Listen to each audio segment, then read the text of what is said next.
இவர்கள் ஏமாற்றுக்காரர்கள். என் மக்கள் இன்னும் நம்பிக்கொண்டு அலைகிறார்கள். அற்ப வாக்குக்கு அலைவார்கள். உங்களையும் என்னையும் ஒரு உயிராக மதிக்க மாட்டார்கள். இது அல்லாமேதானே.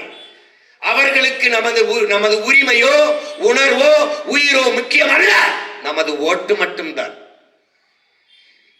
ஏன் இந்த உலமாக்களை போன ஆண்டு கூட்டி மாநாடு போடவில்லை? 16 இடத்தில் இருக்கிறது. ஏன் அண்ணா எங்க அண்ணா தடாரங்க ஏன் போன ஆண்டு போடவில்லை? அதற்கு முந்தைய ஆண்டு போடவில்லை? ஏன் இப்போது நடக்கிறது? ஏனென்றால் இந்த அடுத்த மாதம் தேர்தல் வர இருக்கிறது. அதனால்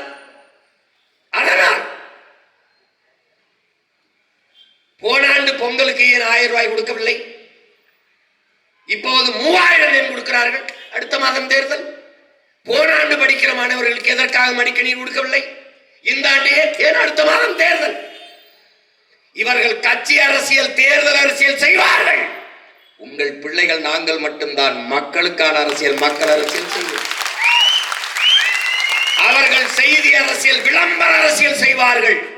உங்கள் பிள்ளைகள் நாங்கள் தான் செயல் அரசியல், சேவை அரசியல் செய்வோம்.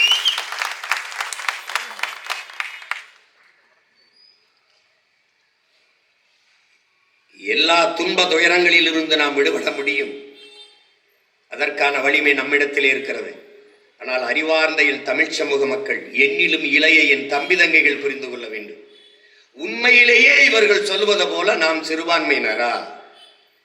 சிறுபான்மையினர் என்றால் எப்படி, எதை வைத்து சிறுபான்மை?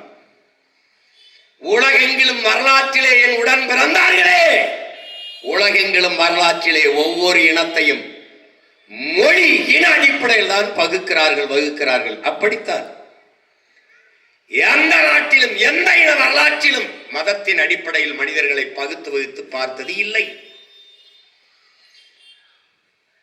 ஐரோப்பிய நாடு முழுதும் கிறிஸ்தவர்கள் தான். பிறகு எதற்காக அத்தனை நாடுகள்? எதற்கு பிரான்ஸ்? எதற்கு சுவிஸ்? எதற்கு டென்மார்க்? எதற்கு ஜெர்மனி? எதற்கு நார்வே? ஏன்? மொழி வழியே தேசிய இனங்கள், நிலங்கள். I am Christian கிடையாது, I am French. I am British கிடையாது, I am English. மொழி வழிதான் தேசிய இனங்கள், நிலங்கள். இங்கிலாந்திலே இருந்தவன் தானே அயர்லாந்துக்காரன். எதற்காக? 2 பேரும் கிறிஸ்தவன் தான். எதற்காக பிரிந்தான்? நீ இங்கிலீஷ், நான் ஐரிஷ். ஒரே நூல், வேத நூல், பைபிள். இறைமகன் இயேசு ஏற்றுக்கொண்டவன் தானே. பிறகு எதற்காக நாடு? எதற்காக இன்னைக்கு ஸ்காட்லாந்து தனிநாடு கேட்கிறான்? நீ இங்கிலீஷ், நான் ஸ்காட்லாந்து. இந்தியாவில் இருந்து பாகிஸ்தான் பிரிந்ததை ஏன்? மார்க்கம், இஸ்லாம், அதற்கு தனி நாடு. அதுவும் கூட முகமது அலி ஜின்னா கேட்டிருக்க மாட்டார். நாட்டு விடுதலைக்காக எல்லோரும் இணைந்து போராடி கொண்டிருக்கிற போது, மதம், சாதி, மொழி பாகுபாடின்றி இந்தியர்கள் என்று போராடி கொண்டிருக்கும் போது, பொது மேடையிலே ஒரு முறைக்கு 2 முறை காந்தியடிகள் அவர்கள் ஜின்னா அவர்களை பார்த்து, இந்த நம்மோடு சிறுபான்மை மக்களின் தலைவர் ஜின்னாவும் இருக்கிறார் என்று சொல்லிவிட்டார். அந்த இடத்தில் நாம் எந்த பாகுபாடும் இல்லாது போராடி கொண்டிருக்கிறோம். இவன் 2 முறை நம்மை சிறுபான்மை மக்களின் தலைவர் என்று சொல்லிவிட்டாரே என்று அன்னைக்குத்தான் ஜின்னா சிந்திக்க தொடங்கினார்.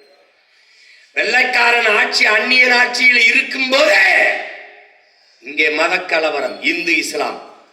அடுத்தவன் ஆட்சியிலேயே நம்மை அடிக்கிறான். அப்ப இவரிடத்தில் அதிகாரம் போனால் நம் மக்கள் பாதுகாப்பாக வாழ்வது கடினம் என்ற முடிவெடுத்து செப்பரேட் பாகிஸ்தான் என்ற முடிவில் உறுதியாக இருந்தால் முகமது அலி ஜின்னா 46 அடைய வேண்டிய விடுதலை ஜின்னாவால் தான் ஓராண்டு தாமதமாச்சு. யார் போய் பேச போனாலும் மவுண்ட் பேட்டன் ஜின்னாவை சமாதானப்படுத்தி, ஜின்னாவை கன்வின்ஸ் பண்ணிட்டு வா, ஜின்னாவை சரி பண்ணிட்டு வா, அவர் தனி பாகிஸ்தான், அதை தவிர வேற தீர்வில்லை என்று உறுதியாக இருந்ததால் ஒரு நாள் முன்னாடி பாகிஸ்தான் விடுதலை அடைந்து கொண்டு